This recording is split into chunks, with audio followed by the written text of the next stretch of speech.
Mr. T will return after these messages. Look out for you sleepyheads, Colgate get you the Colgate pump. It's a neat little trick, you know, how it's on your brush and gun. They got the Colgate pump, she's got the Colgate pump. Even Moms and Dads agree what makes it good is MFP. Just the squirts of minty gel protects your teeth as you can tell. We've got the Colgate pump, we love the Colgate pump. 2 great tastes, maximum fluoride protection at your fingertips.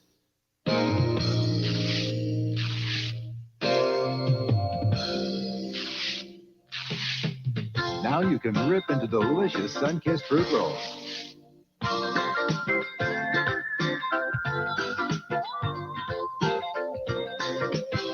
Made with real grapes, real cherries, real oranges, real strawberries. Sun-kissed fruit rolls. Have you heard your fruit today? We now return to Mr. T. Ready, set, go. All right. You both did good. You're proud of your sister, right? Yeah. Yeah, that's the way it should be. Your family is the first team, the best team. That's not the way it was with Robin when the team was in Cape Cod for a meet. Robin got jealous of her brother Spike when he took the attention away from her for something that he saw, something that wasn't even supposed to be there, something that ended up getting the whole team in the mess of trouble, something you're going to see right now, the Cape Cod Caper. Mr. T will return after these messages. Aren't you supposed to be sleeping? At slumber parties, we want to hear Snap, Crackle, and the Pops. That's Pop. Ready when you are. Snap, crackle, pop, coming to your ears. Perfect. Kellogg's Rice Krispies, the talking part of this complete breakfast. Snap, crackle, pop, Rice Krispies. 100 fun stamps free in Rice Krispies. Enough to put a message On your message. seal a letter, Better. a lick Makes it slip. 100 bond stamps. in every box. Hershey, Hershey, Hershey. It's a fun one. Hershey, Hershey, Hershey. Ooh, chocolate fun. Pure milk chocolate. Delicious and smooth. Oh, if you don't believe me, I'll prove it to you. When you take a bite, oh, you'll say I'm right. Hershey, Hershey, Hershey. It's a fun one. Oh, Hershey, Hershey, Hershey. Ooh, chocolate fun. Now your Cabbage Patch Kids posable figures can go everywhere you do with the Cabbage Patch Kids brag bag. 1 little, 2 little, 3 little Cabbage Patch, 4 little, 5 little, 6 little Cabbage Patch, 7 little, 8 little, 9 little Cabbage Patch, and 5 more Cabbage Patch Kids. The brag bag, because it's so nice to take your friends along. Brag bag for Cabbage Patch Kids. The Cabbage Patch Kids brag bag holds up to 16 Cabbage Patch Kids posable figures. Figures sold separately for Panache Place. Chocolate is scrumptious when it crunches. That's why I love Nestle Crunch Milk Chocolate. That's creamy, lemon crispy, so dreamy. Hey, I love it. It's so scrumptious. Love that chocolate when it crunches. Chocolate is scrumptious when it crunches. That's why you love Nestle Crunch. We now return to Mr. T. Everything turned out all right. The The crooks got caught, and Robin learned something real special. Not to be afraid of the green-eyed monster. Anybody know who he is? No. It's jealousy. Like feeling shortchanged when somebody else is getting all the attention. If your brother or sister does something special and get a lot of attention, you should be happy for them, proud of them, just like I would be for you. Get the point? If you do, you'll be right on target. Take it from me, Mr. T. Mr. T will return after these messages.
Welcome, everyone. Happy Thursday. I hope everybody's having a decent week.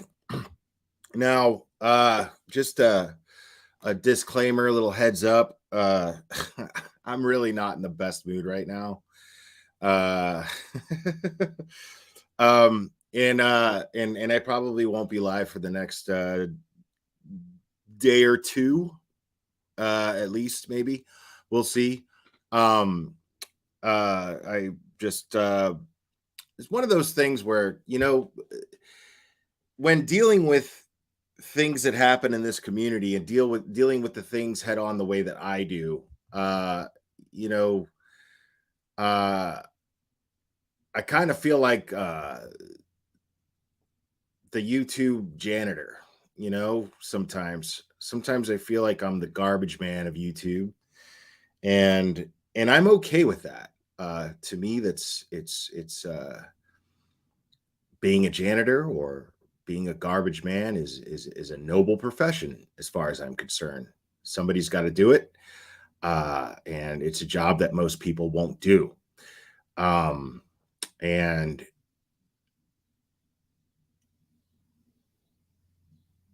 sometimes it's a little infuriating in the sense that you get people who have established themselves in this community to a certain degree. And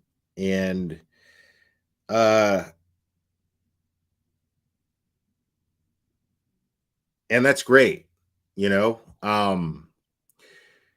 And there are some people who I want to speak up for. Some people who I want to defend their character. That does happen very much so. People who I care about, people whose integrity that I would put my own name on the line for happily.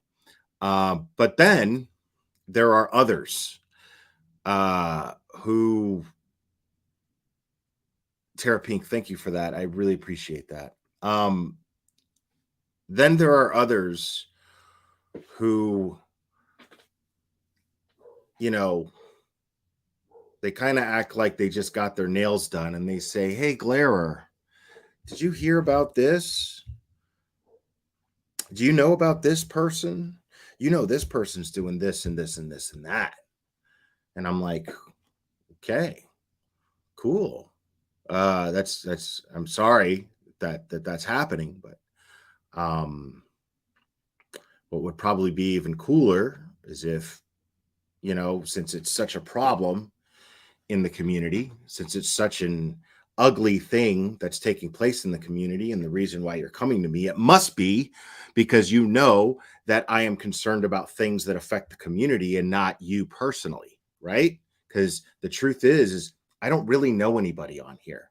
There are very, very few people on here that I consider my friends. And those are the people that I would do anything for. Absolutely. But then, like I said, there are others who feel as though, you know, well, this is Glarer stuff. You know, that's not what I do. This is Glarer stuff. This is a job for Will. So, you know, I just did my nails. You know, I'd love to clean up this dog shit. You know, but you know, since your hands are already dirty and you already smell like dog shit, well, maybe you could do this. Let me explain something to you people. All right. I'm not a fucking garbage man. Okay. I genuinely care about this community. Imagine everyone in this community. Okay. Imagine everyone in this community lives in a house, right? Imagine YouTube being that big house, and everybody in this community lives in this house, and people use the bathroom, they piss, they shit, they brush their teeth, leave toothpaste all in the sink, they shave, they leave their fucking hair all over the goddamn sink, they piss all over the seat, they piss all around the toilet, they leave their fucking ass stains on the toilet seat, leave shit stains in the bowl, right? And everybody just seems to fucking walk by it, which is usually what happens. Everyone just seems to walk by it. They go, well, somebody will fucking clean it up, right? And because I happen to have been the one to get disgusted with what I'm looking at, because I don't want to piss in a dirty bathroom. I don't want to brush my teeth in a dirty sink. I'm the one who just cleans it up. So,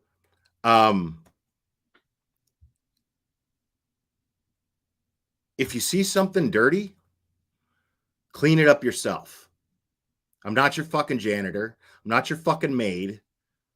And I'm not your fucking bodyguard. I'm not your bully for hire. If you have a problem with what you see on YouTube and it's something that is victimizing people, call it the fuck out. Because this problem isn't just the Gannon Stauch autopsy photos being released. That is a drop in the bucket of problems that take place in this community. A drop in the bucket.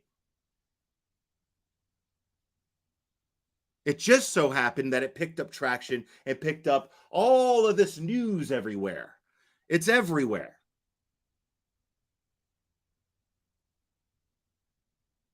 You know, I mean, and that's great, because to me that's the first step. Awesome. It's great. I love that that's happening, but it should not just be about Gannon's autopsy photos, because that is not the only deplorable thing that takes place in this community. There's a lot more, and I've been calling it out for 4 years. And sometimes, you know, I have a lot of fun here, you know, but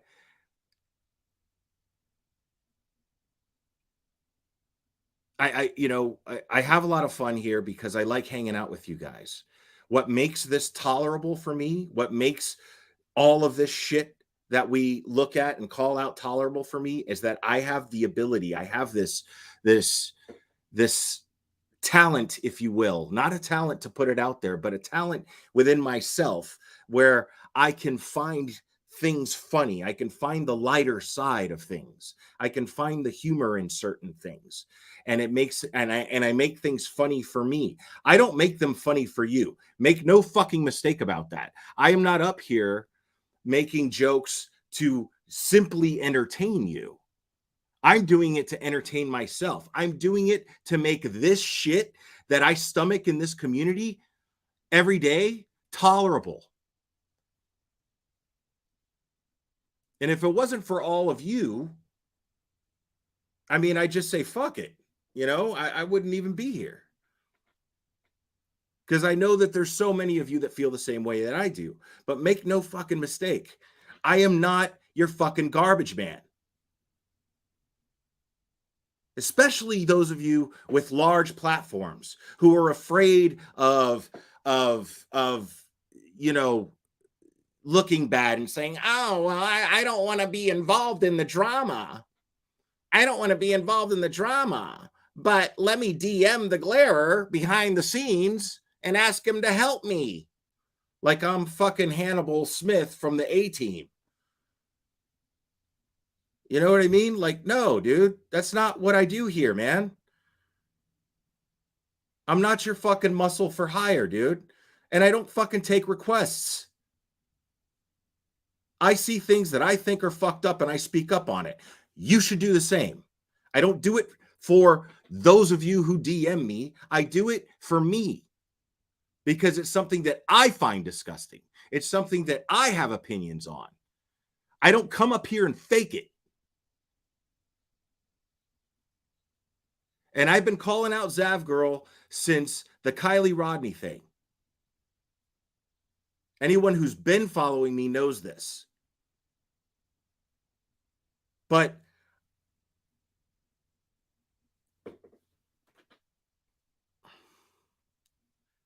just, you know, once in a while, man, you know, if you got, you know, this many subscribers and that many subscribers, and you feel like, oh, it'll look bad if I address it because of the drama, because people will think I'm a drama channel now. Well, you know, too fucking bad.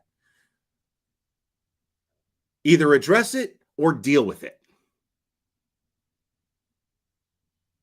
Now, if I see something that's fucked up, I'll do it. But make no mistake, if I cover something or talk about someone because, and not because, but it just so happens to be someone who you emailed me about, make no mistake, I'm not doing it for you. I'm not doing it as a favor to you. I'm not out here saving people. The irony of it is that what I'm trying to do is help create an image of this entire community where people from the outside of it look at us and go, you know what? You know, YouTubers are all right. It's full of a bunch of people who care. because that's the truth. That's what it is. Because mainstream media looks at YouTubers, and I understand it. It's like this. Let me explain to you how I look at mainstream media and how they look at us on YouTube. Okay. Mainstream media looks at us like this is the best metaphor or example that I could give. When back in the early 2000s, okay, I just gotten a job as a body piercer in a tattoo shop. And I loved that job. It was great. It was great because it wasn't really work. It was just a place to just fucking hang out, and people paid me to jab holes in them and put jewelry in them. And it was a very popular thing. I mean, and it was in Miami. So it was just all day long, like cattle coming into my shop, belly buttons and tongues, belly buttons and tongues, belly buttons and tongues, with the occasional nipple, with the occasional clit, with the occasional this and that. But belly buttons and tongues all day long. Great. It was fun. It was great. But it was in the tattoo industry, right? And just a couple of months after I was working in the tattoo, in this tattoo industry, this little show came out. This little show called Miami Ink. Some of you may remember it. That show was unbelievably popular. And when that show came out, okay, every asshole who happened to have 20 grand at the time or more decided to open a tattoo shop, because tattoos all of a sudden became really popular. Because before that happened, what would happen is there would be, if there was even a hint of a flooding of that industry, what would happen is there would be a shop that might mysteriously burn down if it opened too close to a shop that's been there and established themselves for quite a while. That's how it used to be a long time ago. Now, times have changed. Times have become more civilized. But having worked alongside these tattoo artists while this Miami Ink thing was happening, I saw my friends who worked their asses off.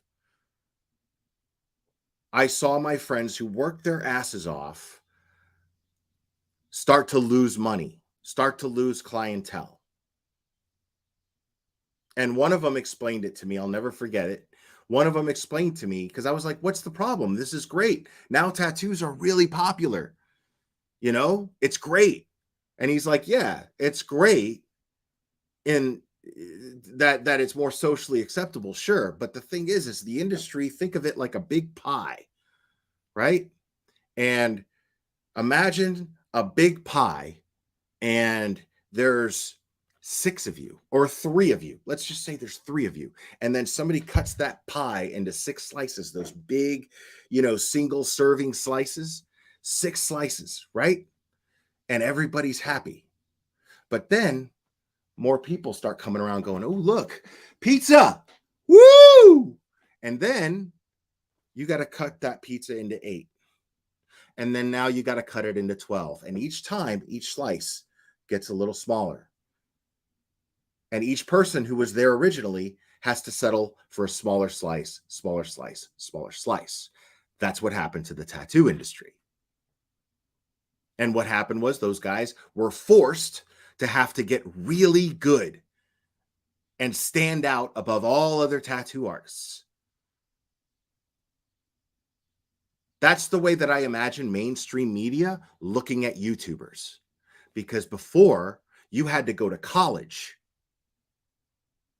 Used to be, you had to work your ass off like you would any other profession to be a professional journalist.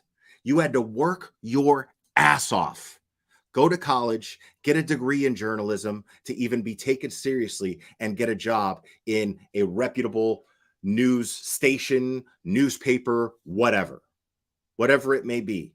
Now you have any asshole who happens to be an organized person to some level or another can start a YouTube channel and become and call themselves a journalist. And if that YouTuber is more entertaining than the news source that they used to go to for news, well, guess what? That news source lost a viewer. And those news sources can't go live any second whenever they want over any little story. If I wanted to, I could go live and talk about my dog took 2 shits in an hour. And you know what I mean? Like I could find that to be relevant and I could just go on and talk about that. But journalism is a serious profession. And so these journalists, these professional journalists, no matter what happens, they are always going to look down on YouTube.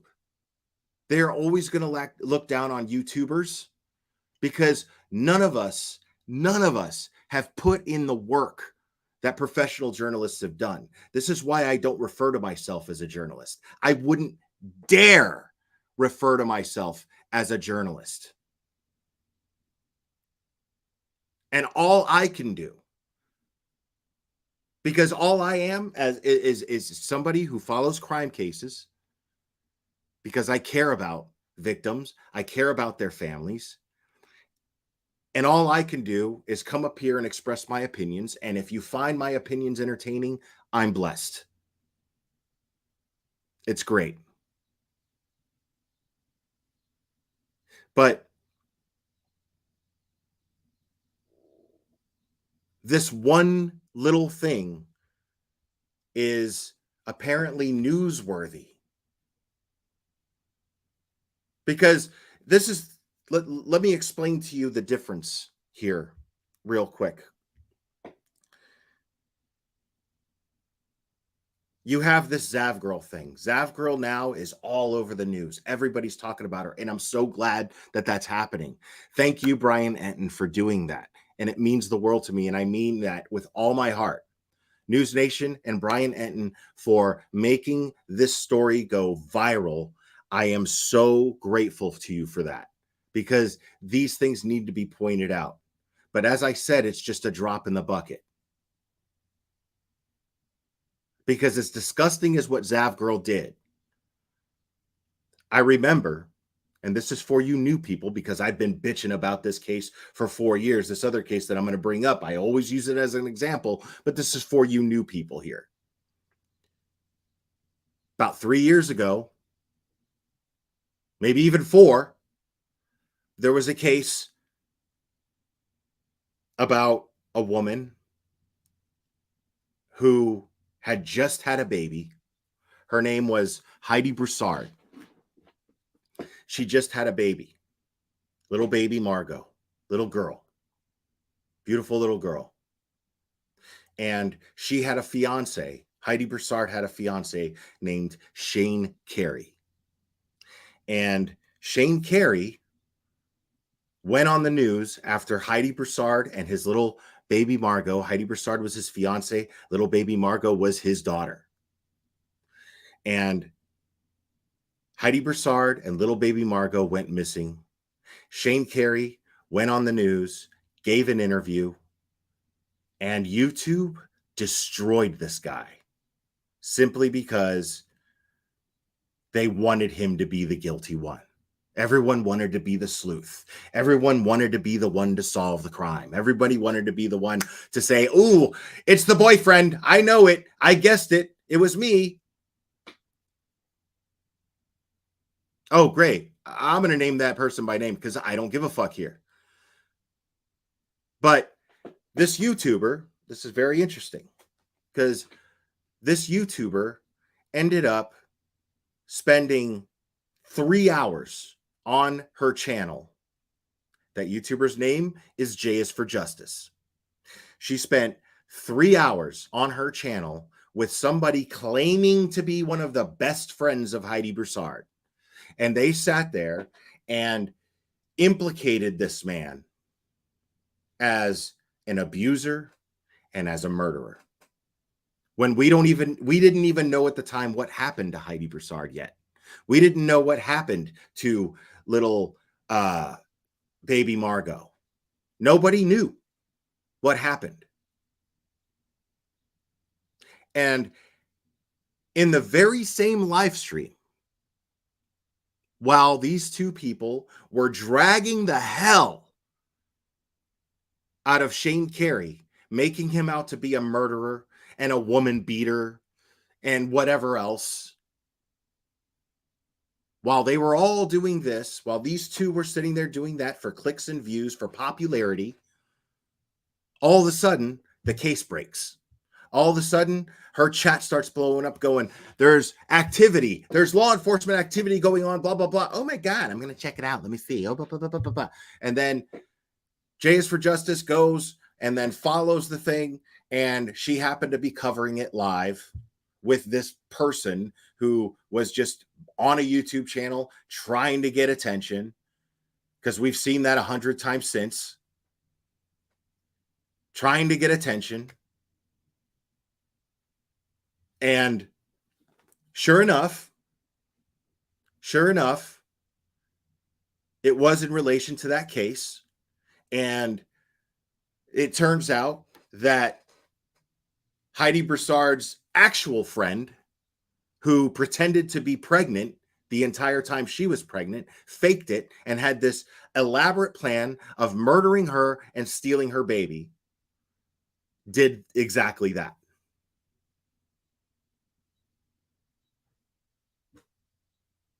Did exactly that. Murdered this poor woman and took her baby, while Shane Carey sat there, not only worried out of his mind about where his fiance and baby are and what is happening to them, going through God knows what in his mind, imagining God knows what as far as what happened to what's happening currently in real time at the time, what is happening to his fiance and baby infant daughter. He's wondering that on top of that, he's being accused by the entire true crime community, almost in its entirety, because I wasn't. Gray wasn't. The entire true crime community, besides a couple of us, and Danielle from Wicked Lies and Truth Bombs. Those of us, we did not do this. We defended this guy, even though we didn't know whether or not he was innocent. We just assumed he was, because that was the right thing to do. And then what happens? Mainstream media decides that J is for Justice is a hero, because mainstream media didn't do their due diligence and listen to the entire live stream that took place prior to that. What they did is they decided to congratulate her, and then the local news station decided to cover her, and then Good Morning America picked it up, and then Dateline picked it up, flew J is for Justice out to New York and interviewed her for it, where she got credit for breaking the case. Even though not only did she have it dead fucking wrong, not only did she have it dead wrong, but she was also implicating a very innocent man who was just worried about his daughter and his fiance. So while he's worried about his daughter, who turned out to be okay, by the way, his fiance, not so much. She ended up murdered. Now has to live with all of the shit that was put out on the internet about him, and people have to sift through whether or not they're lies, whether or not they're fact, blah, blah, blah, blah, blah, on top of simply having to mourn his fiance. And now he has to raise his little baby infant by himself.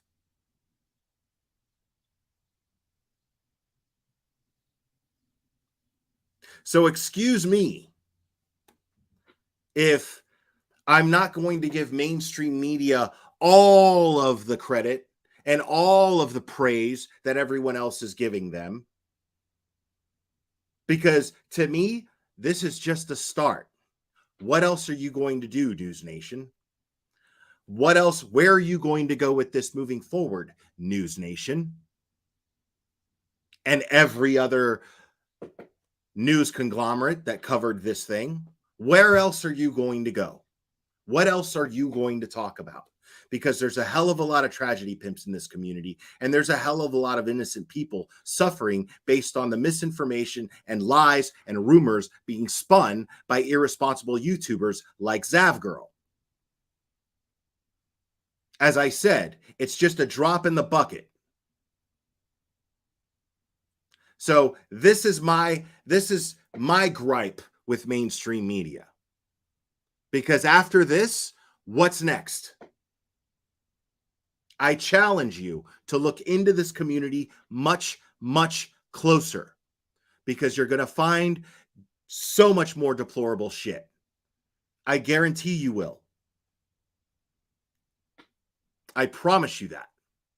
So I challenge all of mainstream media, any news conglomerate, News Nation, Court TV, Law and Crime. I challenge all of you to look deeply into this community. Expose my skeletons that have been exposed. I don't care. Whatever it takes. Because at the end of the day, all I want is to be a part of a community where people are only focused on the facts and actually care about victims and their families. Because right now there's this close-minded, this tunnel vision where as long as you're not sharing autopsy photos, whatever you're doing is okay. No, there's a whole lot more that's going on, and it's not worse necessarily than autopsy photos being shown. But what about the parents of victims who can't get a job because they're being falsely accused with no evidence? What about... Anyway, that's my rant. Let me just shut up before I even get even more mad. But I just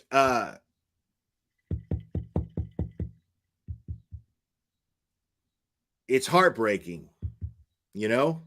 It's heartbreaking.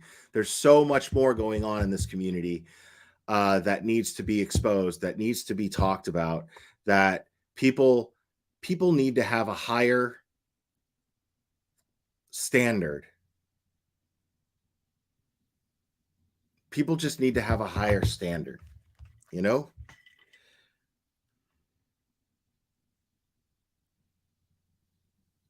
All right.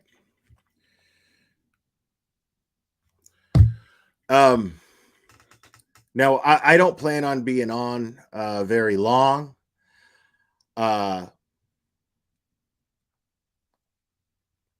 But please, you know,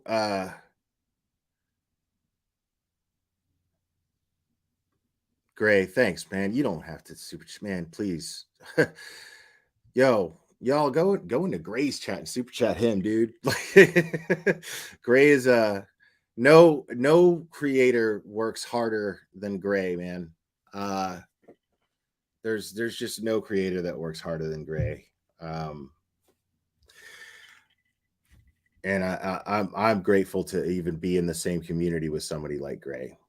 And I mean that.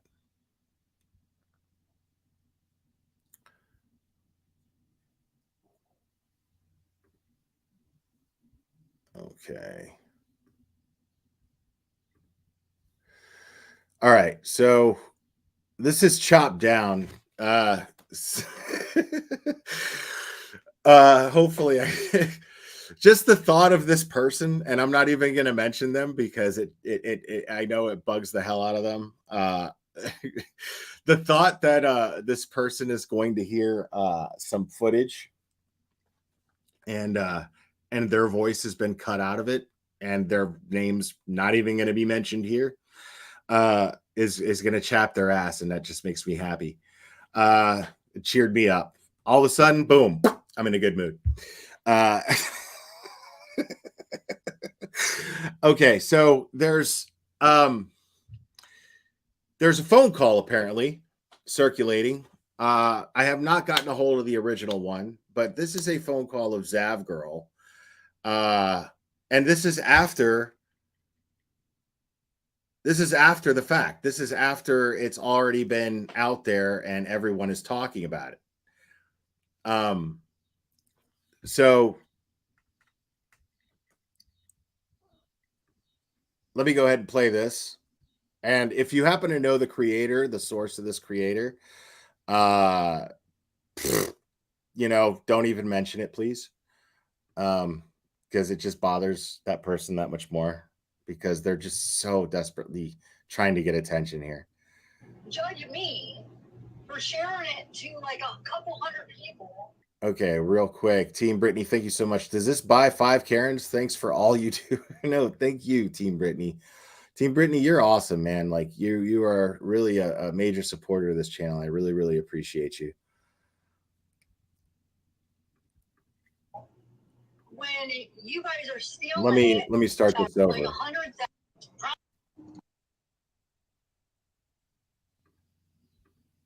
Or so hypocritical. I mean, it's okay. So there's Zav Girl saying people are so hypocritical, right? We're so hypocritical. Let's find out why Zav Girl thinks we're all so hypocritical. It is so ridiculous. And then somebody came into my Patreon, probably more than one person. I don't know who it was. They took my Dropbox link and they shared it between 2 freaking Facebook groups that have like 100,000 members. Which that's fine. I mean, do whatever. But how dare you judge me for sharing it to like a couple hundred people when you guys are stealing it, sharing it to thousands of people. Okay.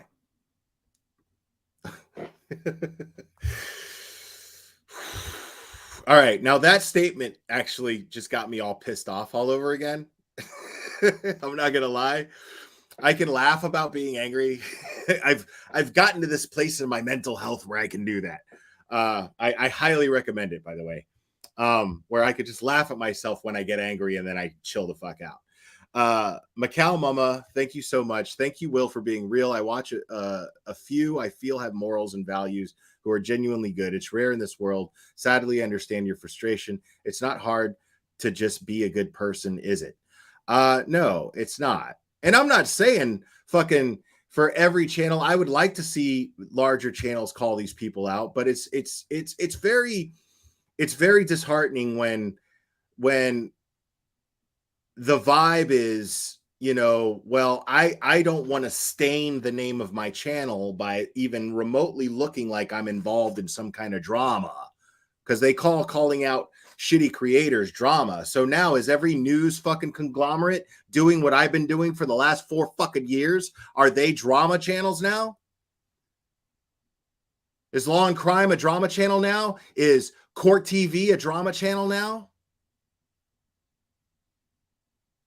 Something to think about. So if they do it, why the fuck can't you? Thank you, Macau Mama. Appreciate it.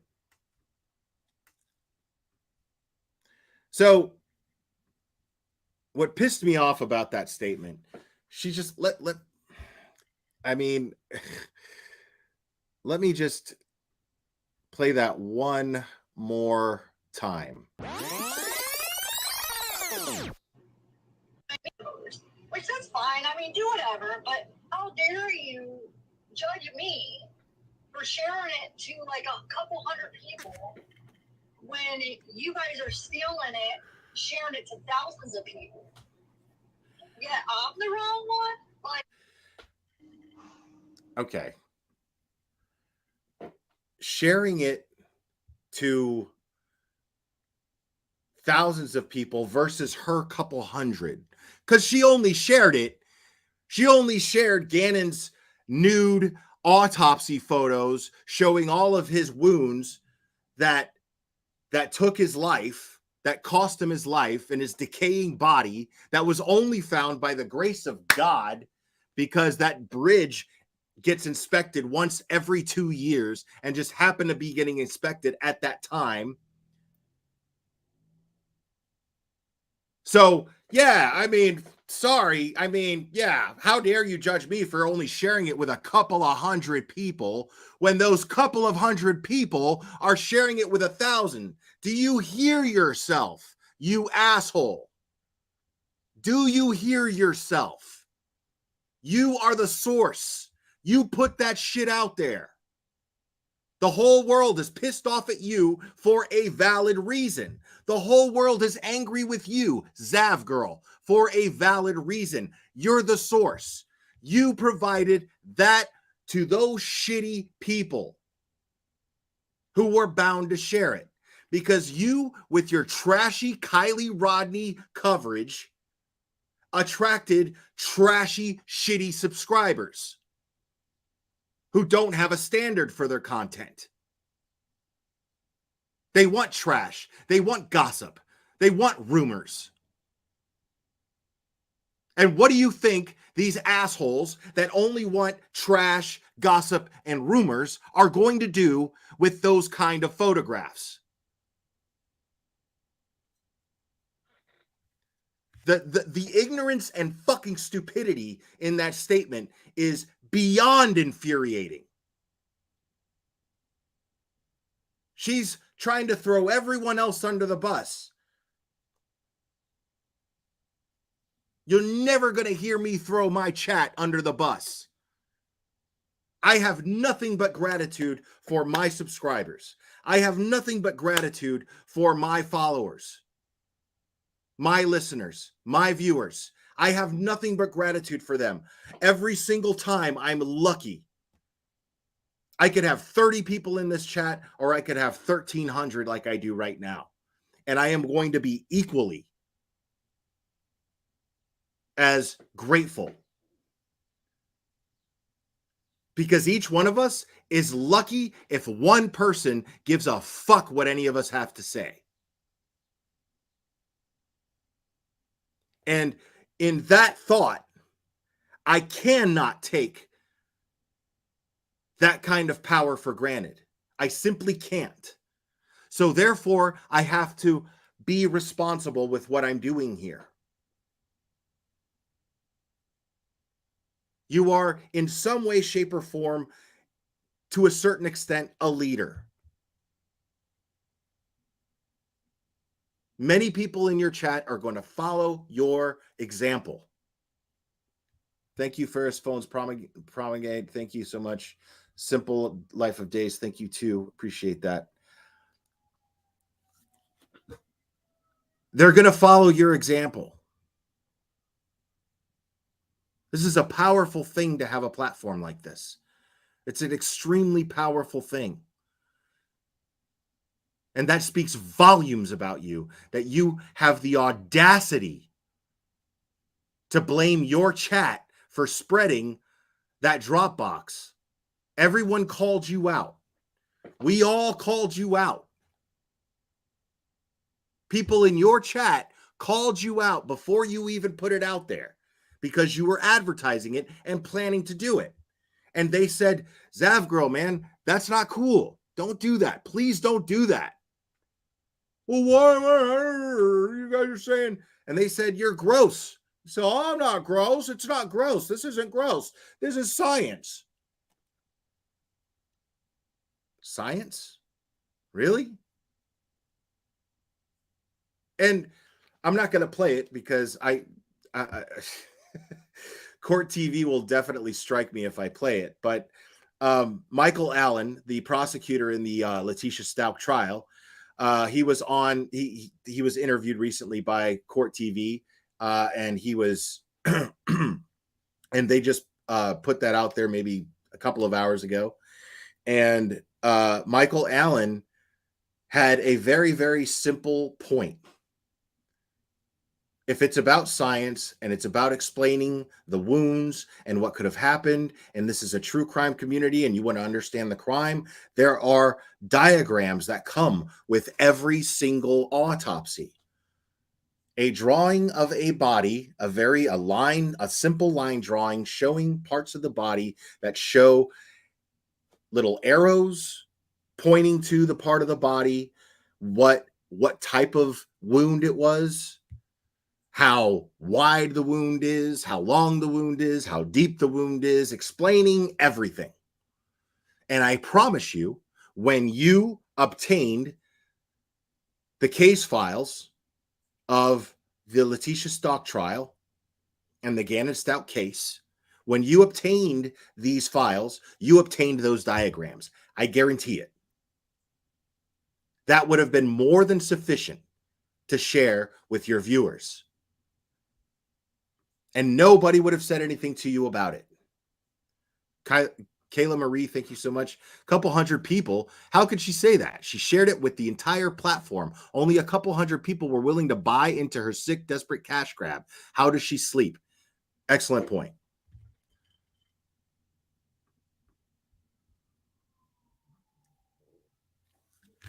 Yeah, Law and Crime is calling her out too.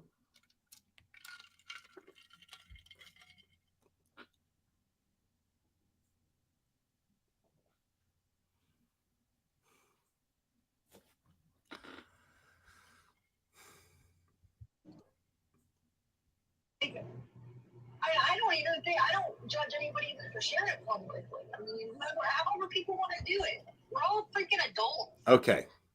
I don't even blame anybody for sharing it publicly. However you want to do it. Right there, she's saying, I put it out there for you to do whatever you want to do with it. We're all adults. You know who's also an adult? The fucking pedophile with necrophilia tendencies that's getting off on those pictures and selling them on the dark web. They're adults too, just so you know. I cannot wrap my head around this person's logic and her sense of rationale. I told you guys I was in a bad mood. I'm trying real hard not to be. She's not making it easy. It's ridiculous. People are like, oh, that's so gross. You know that show's more about your mentality. To me, it's not gross. It's science. See, she triples down on the science thing. She said it when she was advertising the bullshit and being called out for even planning on doing it. Then she said it in her post that every news conglomerate went over and talked about it. And now she's saying it in this phone call. And this phone call is to who? I don't know. He's not gross. It's science. And I learned what that poor kid went through. And I was so invested in that case that I wanted to. You were so invested in the case that you couldn't even spell his mother's name right.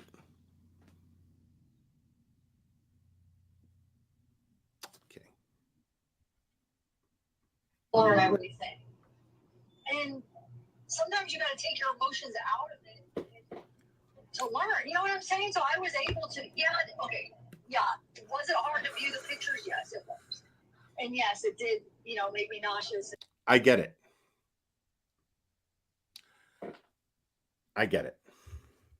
It's true.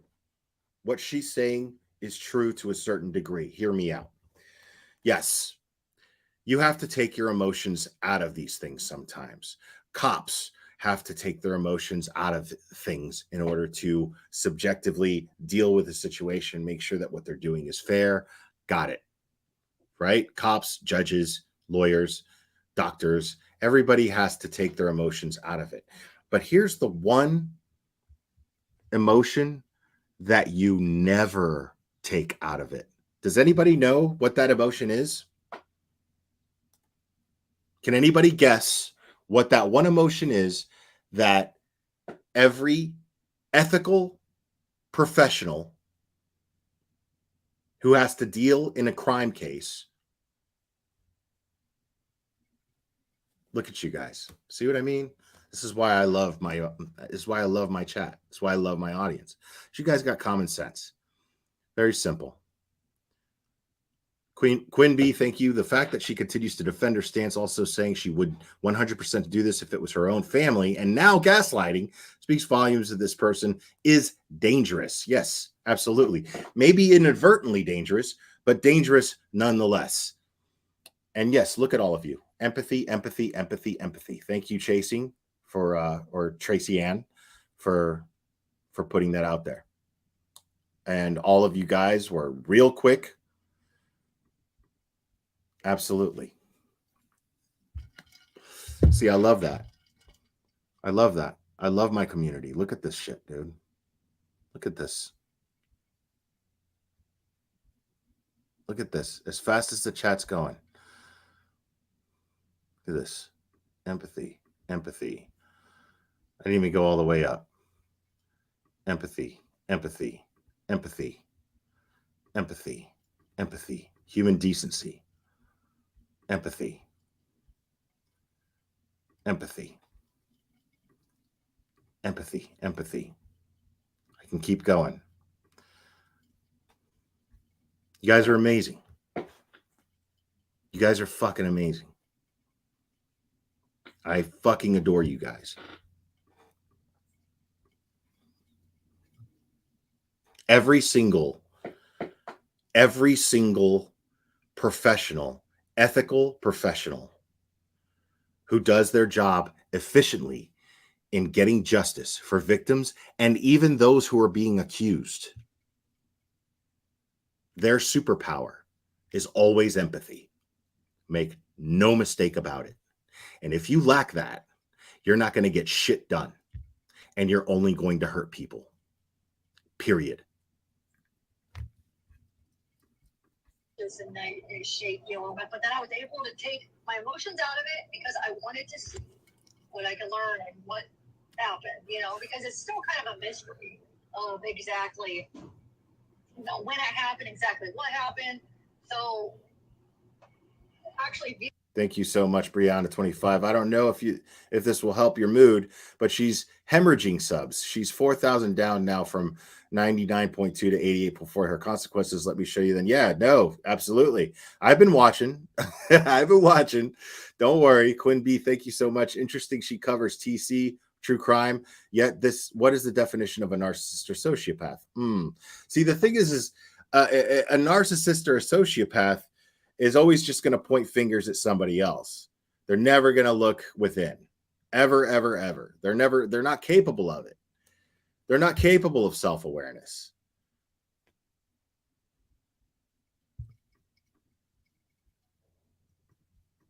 Viewing those photos may help me learn these things, of how it happened, what happened, and everything. But people are just so... You know what's really funny?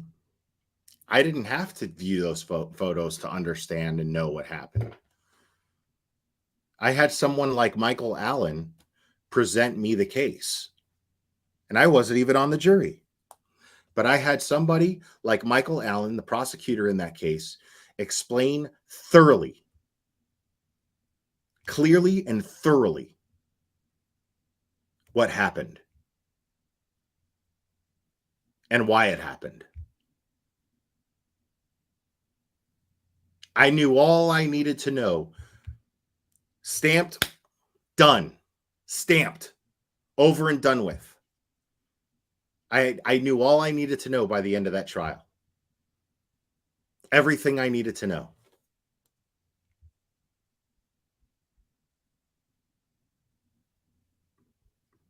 So ridiculous. And then they're saying that it shows his genitalia and I get blurred out, which is bullcrap. It doesn't show anything.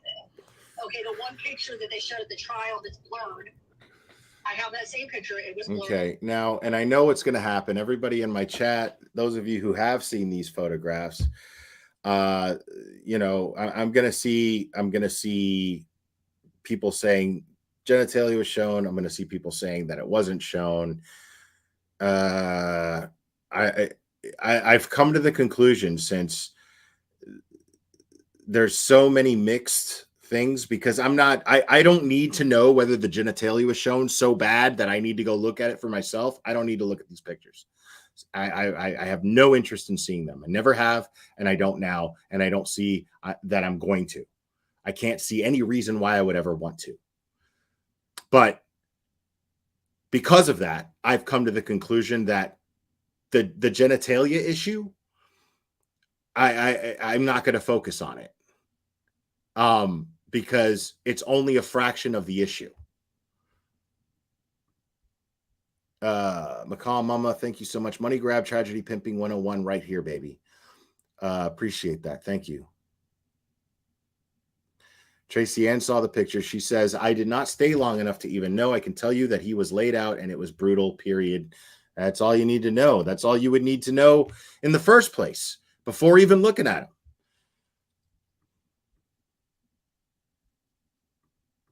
Blurred. That was one of the pictures I showed. All the other pictures, you can't see anything. So people are just blindly hearing people say, oh, you're showing his genitalia. Not even seeing my video, spreading that I'm showing that. Like it's like some porn or something. When if they would see it themselves, you can't see anything. Now, I will say this. Do I think that Zav Girl deliberately put those pictures out with the purpose of it being used as necrophilia porn and pedophilia porn? No, I don't. No, I don't think that was her intention. I think that she just didn't care. And I think we've all come to that conclusion. I think we all agree on that. I think that everyone in the community, as well as every news conglomerate that's covering this, can agree. We can all agree. Thank you so much, Southwest Explorers. I want to know why she is not getting busted for distributing child porn. That's an interesting question. I'm glad you asked that, because also, you know what? I really don't give a shit if I get struck or not. But I'm gonna play. Court TV's interview with Michael Allen when this is done. Fuck it. I really don't give a shit if I get struck for it, if I'm being honest, because I think it's important to hear it straight from Michael Allen. Okay, you can't see no genitalia. Irrelevant. Irrelevant. Sorry. That's a lie. I'm sick of people just spreading these lies without viewing it themselves. They're just like listening to these people saying that they could see it, and you can't. I would like somebody to show me where they could see anything. You know, Kim Wexler, it is fair use.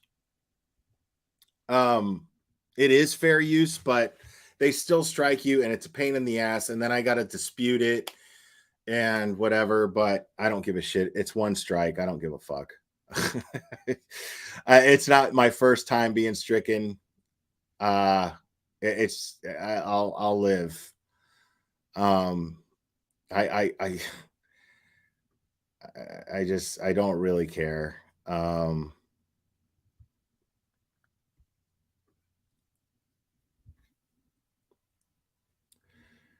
But I am going to play. Oh, I'm sorry. It was not Court TV. It was Law and Crime. I am mistaken. It was Law and Crime that interviewed Michael Allen. Please allow me to correct myself. I apologize for the misinformation. I was mistaken. But I'm going to play this.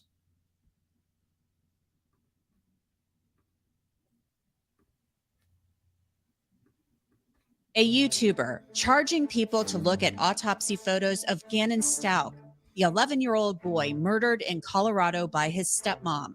Outrage over this issue is growing. Welcome to Law and Crime Sidebar Podcast. I'm Anjanette Levy. This story is really one of those that leaves me shaking my head, and it's truly mind-boggling. Gannon Stauch was brutally murdered in 2020 by his stepmom, Letitia Stauch. She drove his body across the country to Florida and dumped him over a bridge in a suitcase.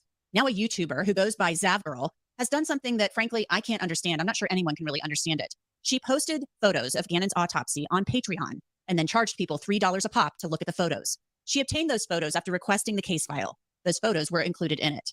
A handful of people so far have requested the case file, including Law and Crime. However, we would never air or post autopsy photos of anyone, much less a child. As you can imagine, Gannon's parents... Now, I gotta be honest, I'm not the biggest fan of Law and Crime. I'll be nice because I know people who work with them, so I'll be nice to it, but I'm not the biggest fan of Law and Crime, just based on how they do things sometimes. That's all. Macau Mama, thank you so much. If she of all people doesn't know what the internet is capable of, that's bullshit to me. The domino effect of her actions is reprehensible. How could she not feel that? She can't feel it because she doesn't give a shit, but she can't see it because she lacks self-awareness and she lacks any sense of accountability. She wants to blame the world.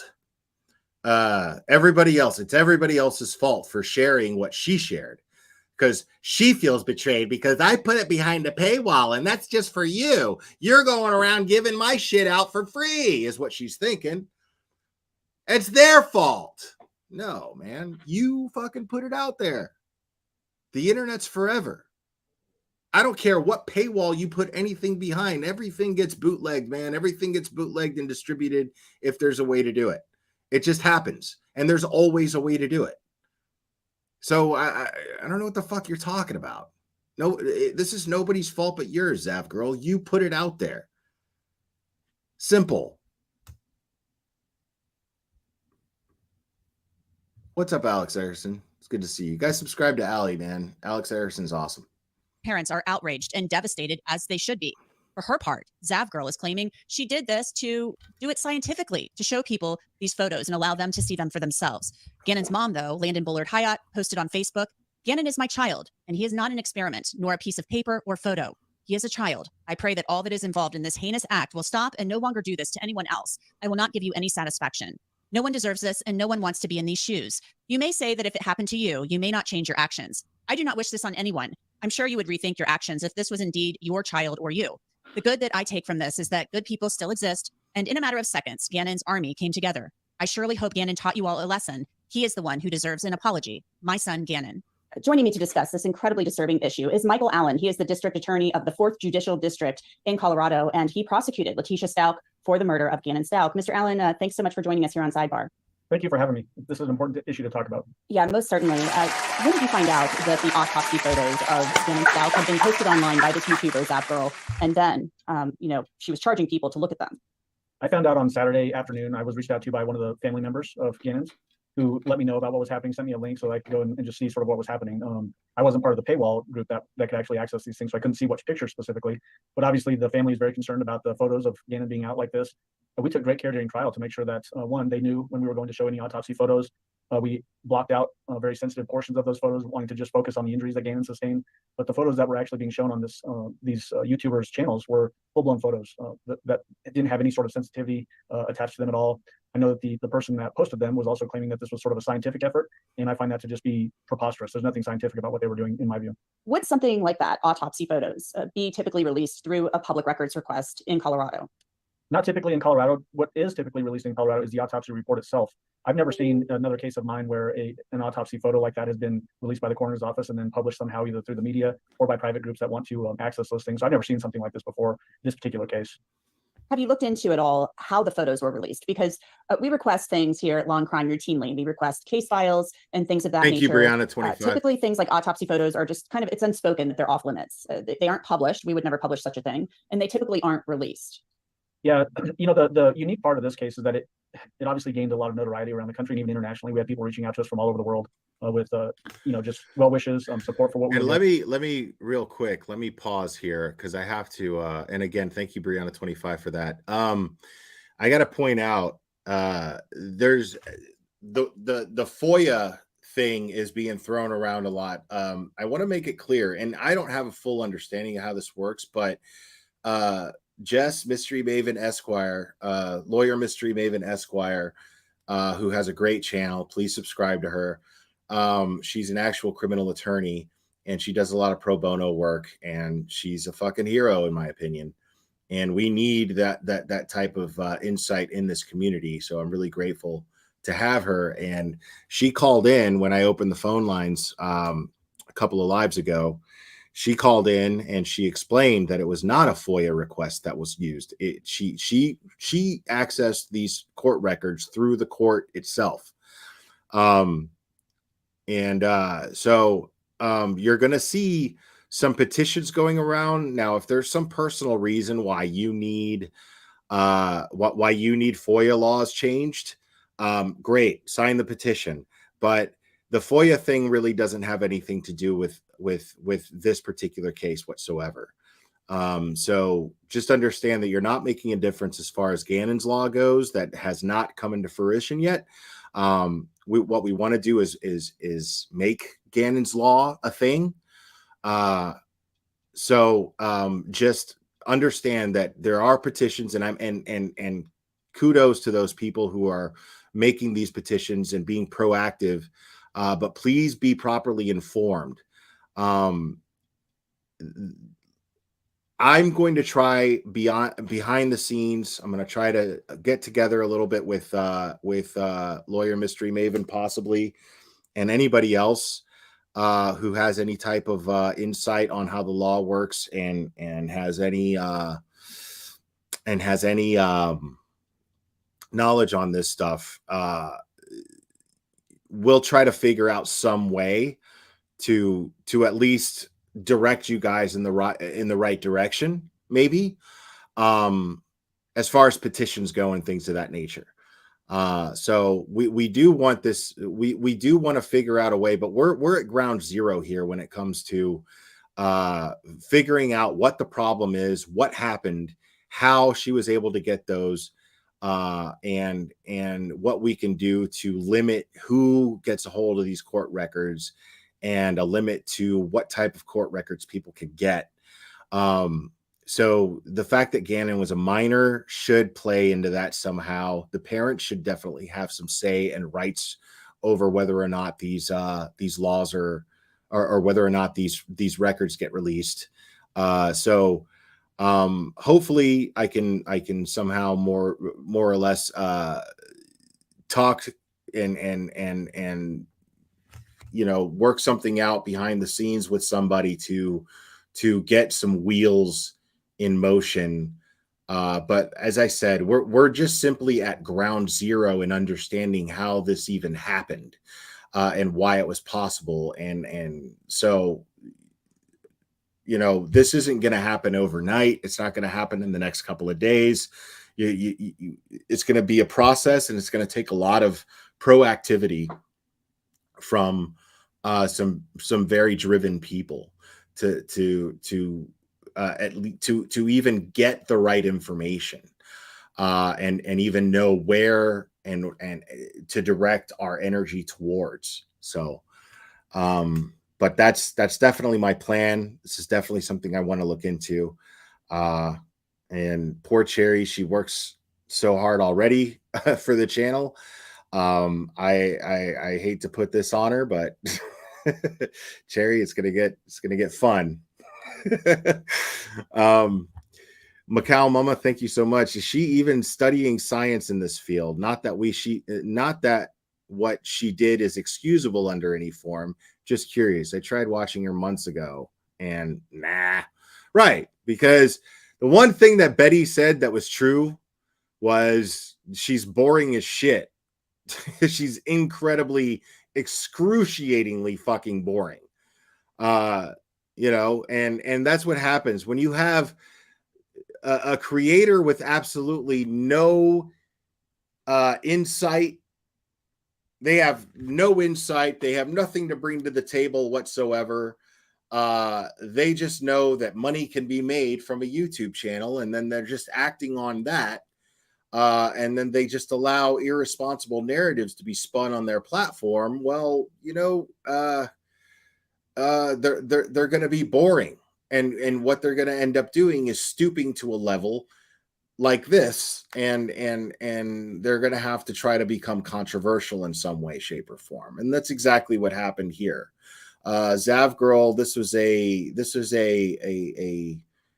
grab at notoriety in some way, shape, or form on her end. That's all this was. Let's not try to dress it up as anything else. This is, she's not a pedophile, and she's not part of a pedophile ring or anything like that. That's not what happened. She just thought that she could make a shit ton of money on her channel by being controversial and showing things that nobody else was willing to show, and not giving a shit as to the reasons why people weren't willing to show them.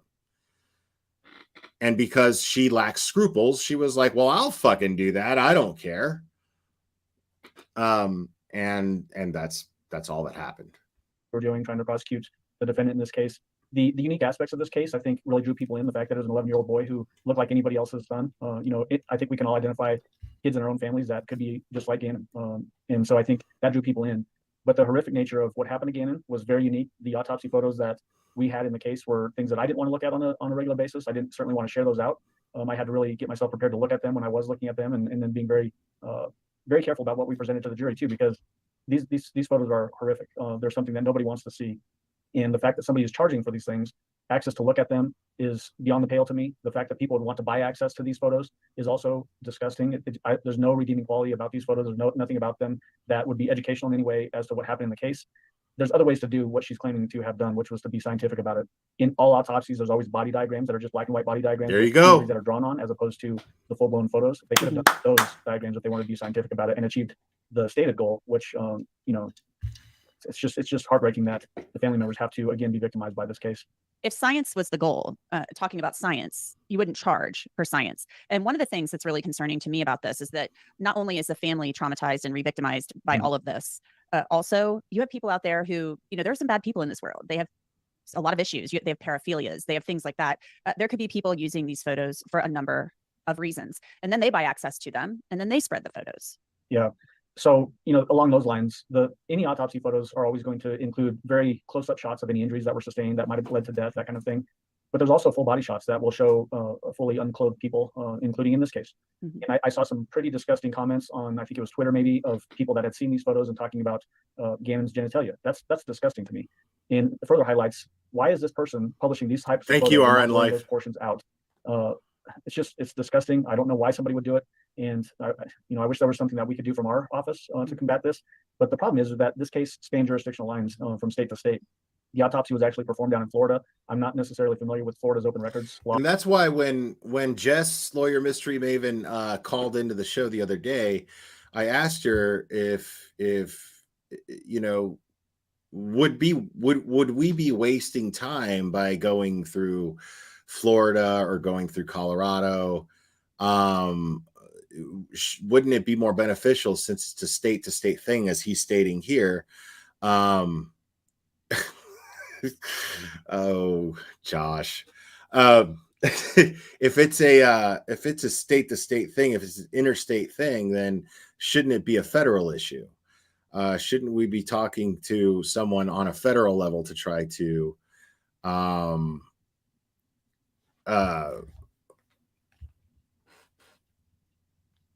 sorry, give me 1 second. This is kind of important real quick.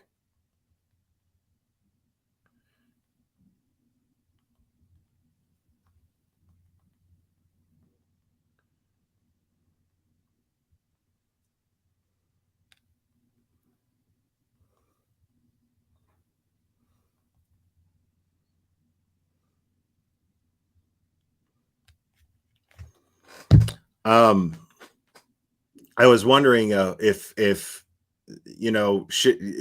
should we just bypass the states that are involved and just try to get something done on a federal level.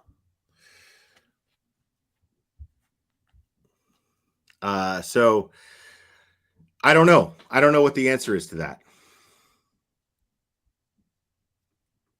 Laws, but apparently that's how these photos were obtained from the coroner's office down there, and then published. It's just heartbreaking and disgusting.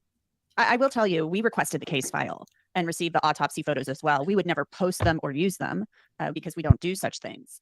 So we were, I think, a little surprised that we did receive those autopsy photos in the case file.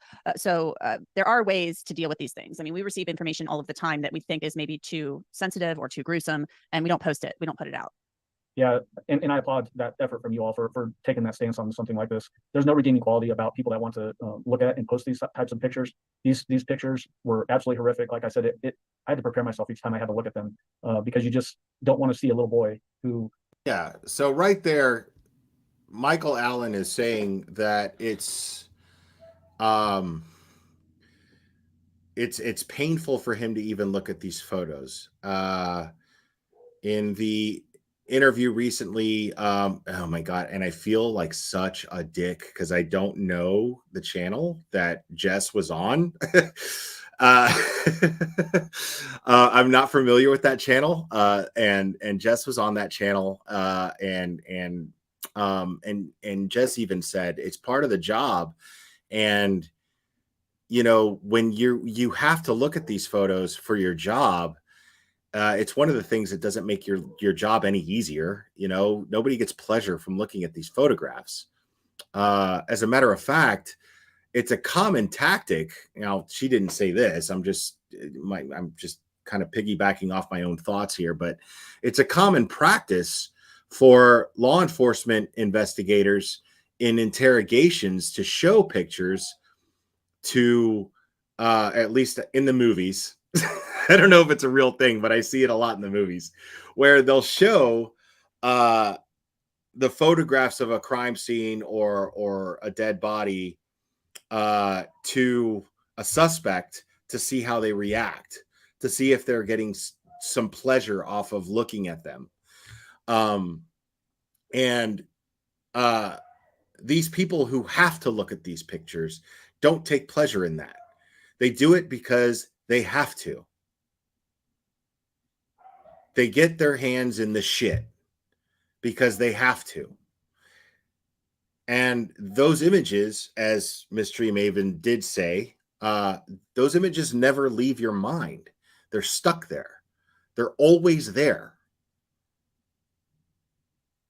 You know? And here's Michael Allen, the prosecutor in this case, and he is he's confirming this. He's like, yeah, I had to look at the pictures. I had to. The idea that people want to look at them is bizarre. It's bizarre. The idea that people would want to look at them after the fact, after everything's been proven, because you're not going to learn anything new. You know? It's bizarre. Was full of life and deserves so much more in life from his stepmother, the murderer in this case. And he certainly deserves so much more dignity and respect in death too. And this is almost just, spitting on his grave in some respects. This case I found particularly disturbing just because of the evidence we did hear and see. In some respects, spitting on his grave. I could not have said that better myself, Michael Allen. Stouck's testimony, her claims, poor Gannon, before he was murdered, talking about his burns. I mean, we literally are hearing this child in his final hours, and the fact that he was stuffed in a suitcase and taken cross country. And then there was all this rigmarole and back and forth with Al Stouck having to talk to his wife on the phone to try to get her to give him some peace and tell him where Gannon was located, and lies and everything else. I feel like this just compounds the family's grief exponentially. It absolutely does. One of the things that we learned and was really highlighted during the trial, I hope, was just how manipulative this defendant was. And that's pretty common that people that are charged with criminal offenses, they're often manipulative. I've been a prosecutor for a long time, and I've never had a defendant that was as manipulative as this defendant. And she was like this in everyday life too, in talking with. That's fascinating. For those of you who did follow the case, it's very fascinating to hear him say that. It's very fascinating to hear him make this point. Because those of us who have been following this case for 3 years, we've been looking at her and going, this woman is extremely manipulative. She is extremely manipulative. And I believe that she manipulated the postponing of the case for it to take place 3 years after the fact. I believe that was a product of her manipulation. And to hear him confirm that she is easily the most manipulative person that he's ever dealt with or that he's ever prosecuted is fascinating. You know, I've never gotten to hear this from him. So as somebody who's followed this case, you know, so closely for 3 years, I can tell you, hearing that confirmation from him, it makes you empathize with him to a certain degree. Imagine what it was like for these prosecutors. Imagine what it was like for the state of Colorado and everybody who had to do the legwork. Imagine what it was like for them in those 3 years, because it was rough for us. You know, those of us part of Gannon's army, we wanted justice so bad. But imagine what it was like for us, you know, or I mean, think about what it was like for us, and then imagine what it was like for the people who actually had to work this case. Working with Al Stalker, her husband at the time, he relayed many stories to us about how she would manipulate every single thing that the family would go through, including her own biological daughter, Carly, who was also in some respects a victim in this case. She had no idea what her mother was up to or how she was potentially going to be implicated in what her mother was doing. And the lengths that this defendant went through to cause complete hell for these family members is shocking. Like I said, I've never had a defendant that went to these lengths before, despite lots of horrific cases I've prosecuted. This one was above and beyond. Most certainly. Is there any recourse for this? Because this Zav girl may not have committed a crime per se, but I would assume that if there are photographs posted online of autopsy photos and a child's genitalia, there could be some potential criminal liability here. I mean, some people would call that, you know, producing potentially child pornography. It could be. I think that would, from a prosecutor's perspective, that might be a tough case to prosecute, that she's providing child pornography to people because of what her stated goals are. Obviously, that's going to be part of any evidence in the case that might be pursued against her. The biggest avenue, I think, and I've encouraged the family to look into this, is to try to get a Florida attorney involved in this to see if there's some recourse that they have for the release, and then also potentially to have these pictures pulled from this person so that they can't be published anymore. But as we all know, as soon as something finds its way onto the internet, it's almost impossible to get all of those off of the internet and prevent it from being continually disseminated on the internet. One thing I tell kids all the time in schools is that if something happens on the internet that you're Thank you, Makeup Mobster. I'll check it out. Embarrassed about, it's almost impossible to retract that. It's a different world that we live in today. Well, we will keep a close eye on this. I find this to be horrifying, and I can't believe that anybody would even want to.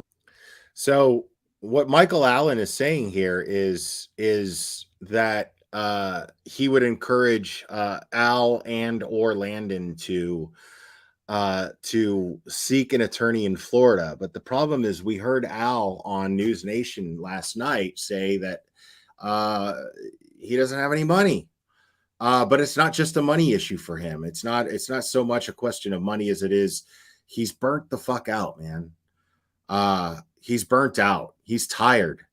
He's got a new wife. You know, he's trying to just build with what he's got right now and live his life. And he's earned it.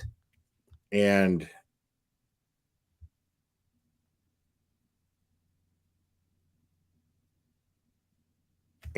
yes, thank you, Cherry. I appreciate it.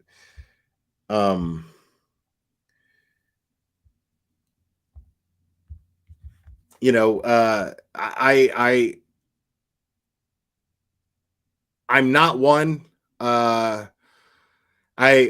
need more confirmation. If I can get a legit confirmation that there is a GoFundMe that will be going to Al Stalk to seek legal counsel against Zav Girl and anyone else responsible for what that can be held accountable for what happened here, I will absolutely support that, and I will share it. I don't normally do GoFundMes on this channel. I don't share them normally. I've had bad experiences with them, but if it turns out to be legit for this, I will shill the fuck out of that thing. So I think that Zav Girl needs to be made an example of, Absolutely. Want to look at those photos. Thank you so much, Mr. Allen, for coming on to talk with us about this. We hope you'll come back sometime. Absolutely. I'd be happy to do it. And again, I want to thank you for shedding light on this topic. It's something that without the media coverage, people would not know about. So it's important that we get this word out and hopefully prevent this from happening in the future, especially. No doubt. Thank you. Thank you. And that's it for this edition of Law and Crime Sidebar Podcast.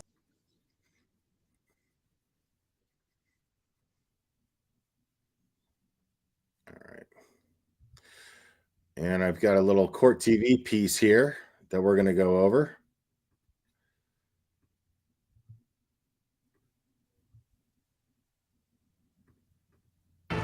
With count number 1, charge of murder in the first degree after deliberation, we, the jury, find the defendant, Letitia Stout, guilty of count number 1. It was such a horrible case, the murder of little Gannon Stout by his stepmother, evil stepmother, Letitia Stout. It was an insanity defense case, but I've got something else you need to know tonight about what's happening here. There is a true crime YouTuber, you may or may not know her, goes by the name of Zav Girl. There she is, very successful true crime YouTuber, but apparently filed a... That's debatable. But man, just ew, gross, bro. Just look at her, bro. You know what I mean? Dude. Ooh, you suck. Yeah. Yeah.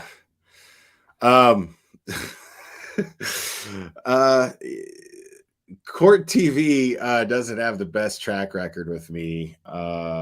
Just some of the guests they've had on there, I'm just kind of like, man, come on, dude. What are you guys doing? The Freedom of Information Act request to get the photos from little Gannon's autopsy, and then made a video about them and put them on her Patreon account. So people had to pay, I don't know, maybe $3 or something to view that particular video with the autopsy pictures. People are outraged by this, absolutely outraged. She did post a statement on her YouTube account, which says, and I think it's been deleted since, I want to address what's going on right now with the Gannon autopsy coroner video I created. Unfortunately, this seems to be something where people are very divided on how they feel about it, and I'm hearing a lot from both sides. Some people genuinely think making a video including the autopsy photos is bad, and I respect their opinions. Other people, like myself, think of autopsy photos and the coroner discussing, explaining them as interesting and informative, and are able to view it in a more scientific, detached way. Either way, Gannon Stout's father, Al, spoke to Brian Etten on News Nation about this YouTuber. Here's what he had to say. The word I use to describe it is evil, Brian. In my opinion, it's just evil. Like the world got enough information from the trial to have every discussion they want to have. Why do we need to go have a freedom of information request and pay for this kind of information and then dishonor my son by putting these photos out there like that? And the bottom line, this was an insanity defense trial, so the manner of death really wasn't a big issue in the case. We'll be back. All right, yeah, that's all that was. I mean, yeah, I know Dolly's not going to end up on a credible channel. I get that. I'm not going to end up on a credible channel, dude. You know what I mean? I get it. You know, I'm self-aware. I use the word cunt. You know, I cuss a lot. You know, I'm aware of this. You know, I'm okay with it.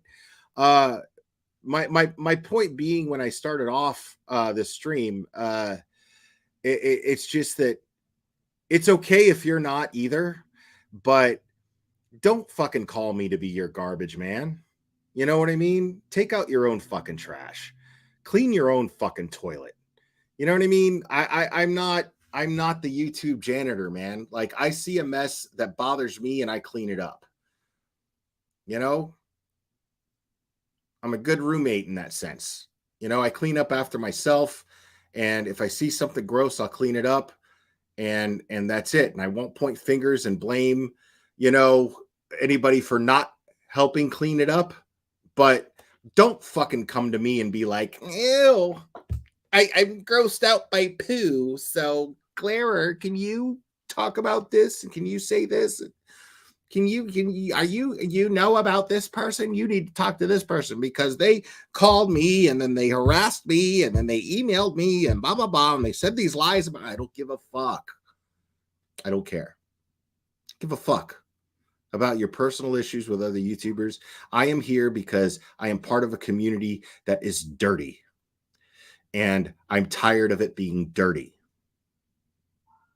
Period. That's it. And there's people that are making a mess of it. Simple. I did not plan on being live for a long time tonight. But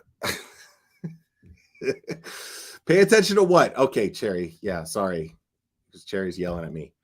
Pay attention to what? I checked the DMs. I played the fucking thing you sent in the DM. What do you want, Cherry? This is what I'm talking about. Cherry's so mean to me, y'all.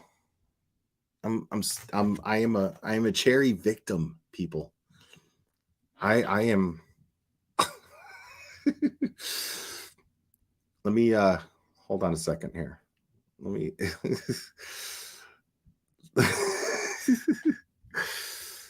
I'm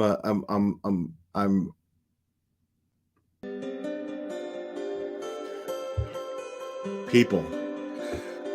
You don't understand what it's like. Cherry is incredibly abusive. She's mean to me in the chat at all times. And she's I need y'all to help me. Okay, that's enough. Anyways, guys, I'm gonna wrap this up. I'm gonna watch some movies. I'm gonna relax. I will be watching and monitoring YouTube. But I'm probably gonna take a day and chill out unless something overwhelmingly pertinent comes up. Sorry I couldn't hold on. She told me that. That's what I thought. Oh, wait.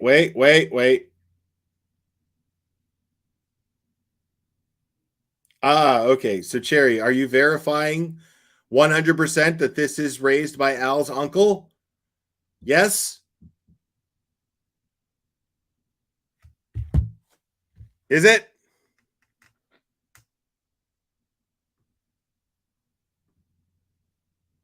Because if so,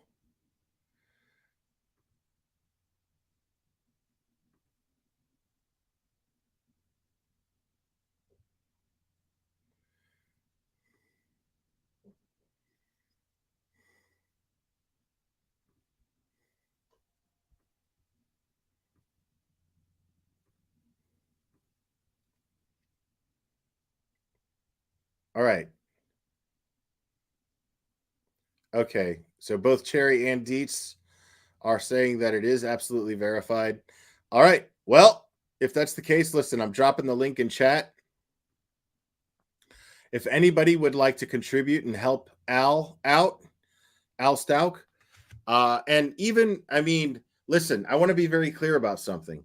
Even if Al decides not to use this for legal purposes, then even if it's to make life a little easier for him, even if it helps cushion shit for him a little bit, then that's all good with me.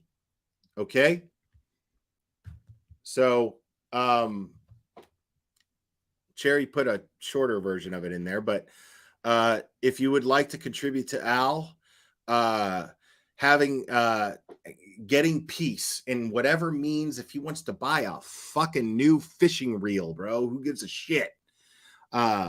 Just donate. If you feel like you want to make life a little easier for Al, please donate and help him out. And I know I will really appreciate it. We will all really appreciate it. Everyone will appreciate it. You will be a motherfucking hero. So, yes, the GoFundMe is in the chat, even though I don't like to do GoFundMes. But for this, I will absolutely drop this 100 times if I need to. Please make sure to make life a little easier for Al and his family. And whatever he chooses to do with that, none of your fucking business.